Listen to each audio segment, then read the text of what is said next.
Last year, when OnePlus launched the OnePlus One, they sort of disrupted the flagship mobile market. It was a true consumer phone, and it was targeted at everyone who was intending to buy a flagship but didn't have the money to do so. The company also intended to make the device based on what the consumer really wanted, and hence the OnePlus One was born. The same thing followed suit for the OnePlus 2, and the device today finally launched. My name is Bharat, and today I'm going to be unboxing the new OnePlus 2.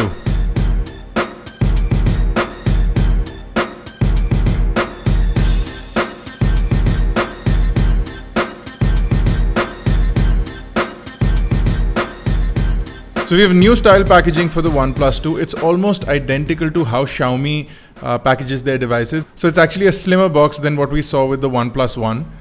You can see that it comes in this bright red color, which it's the company color, and you have some specifications over at the back. This device is LTE enabled, so it will work flawlessly with LTE networks within India as well as globally. So inside the box, the first thing is the OnePlus 2 itself. As excited as I am, I'm going to put it to the side for the time being, and I'm going to look at what else is inside the box. The quality of the packaging is as good as the first time, if not better.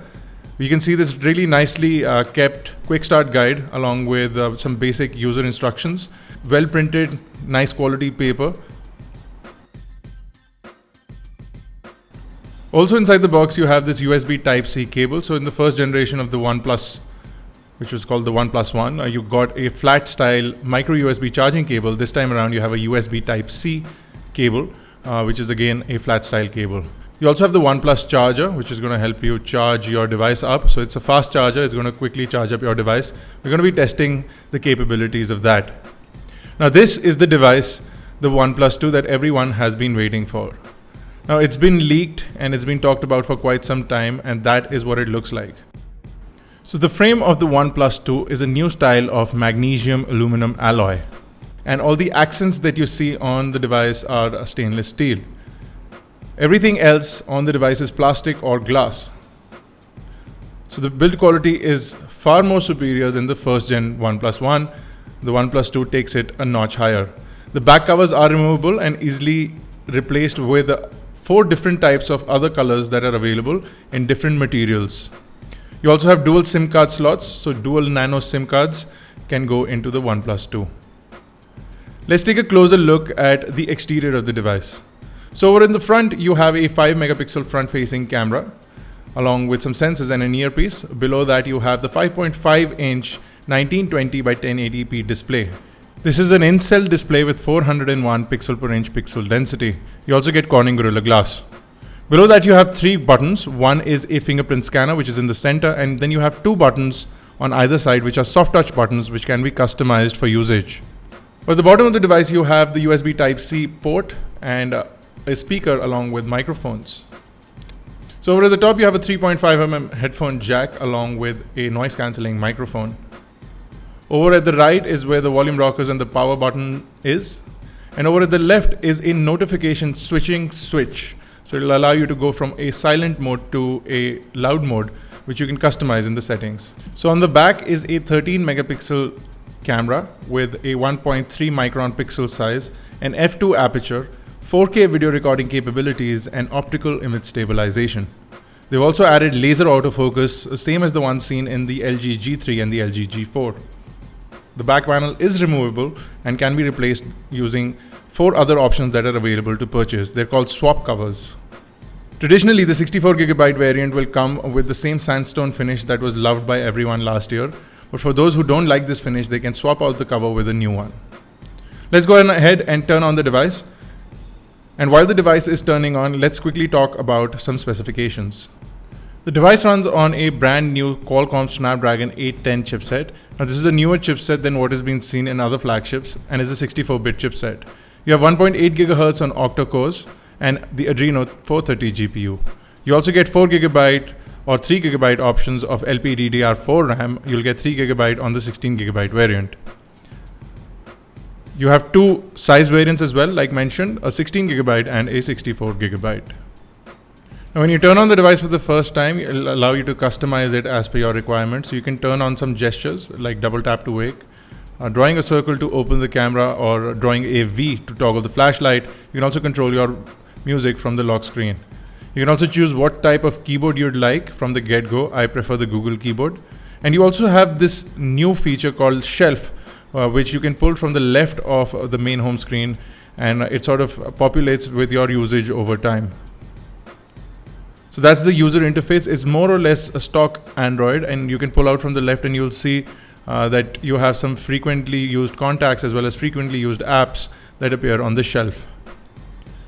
If you go into the all apps list, you'll see it's more or less bare bones, and you have some customization capabilities over here. So if you get into buttons, for example, you have these two soft touch buttons at the bottom which you can customize.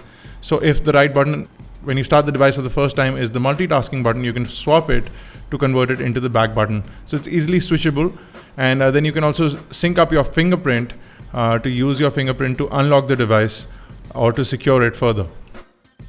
Now, the fingerprint scanner is almost like the Touch ID scanner or the scanner seen in recent devices like the S6 and the M9 Plus.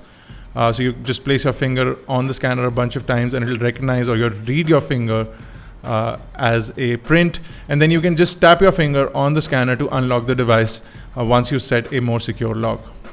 Now we can see that we already have an update for the device out, so we're going to go on ahead and install that update and see what all it does, because no information for this update is available. It's a 1.1 gigabyte update.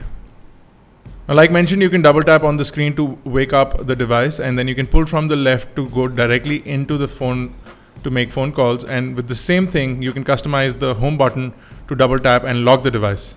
Pull out from the right and you'll jump into the camera. Now the rear camera is a new improved camera with super fast autofocus. You also have 4K video recording just like the previous Gen 1. You can go into the settings and customize it. The application is more or less stock, and it's not like the Cyanogen version, which allows you to basically control a lot more before you click the picture. The camera is fairly easy to use, and you can customize it between panorama, slow motion and time lapse, and you can also change around the settings while you click pictures or you capture video. Now, like mentioned, you can draw a circle to launch the camera from the lock screen without even turning on the screen, and you can draw a V to turn on the flashlight. You can draw a V one more time to turn off the flashlight as well. The UI is super fast and really responsive. It's really smooth to operate, and you can jump through applications etc. with ease. So no complaints there whatsoever. The device feels really great in the hand, and it seems like a big upgrade to what the OnePlus 1 was. The OnePlus 2 not only changes the hardware on the device, it also ups the build quality by quite a lot. And the overall usage of the device, thanks to their new cleaner and more simplified operating system, Oxygen, it feels that the device performs slightly better. Now, we'll be doing a full review of the new OnePlus 2 shortly, so stay tuned for that. And please drop your questions and queries down below so that we can include those questions and answer them possibly in our full review of the OnePlus 2 coming out. Do check out iGyaan for all the launches that have happened today, and subscribe to us on YouTube for more exclusives. Go on ahead and give this video a thumbs up and share it with your friends. Check us out on iGyaan.in, catch us on Facebook, Twitter, Google+, and make sure you hit that subscribe button. This has been Bharat. Thank you guys for watching.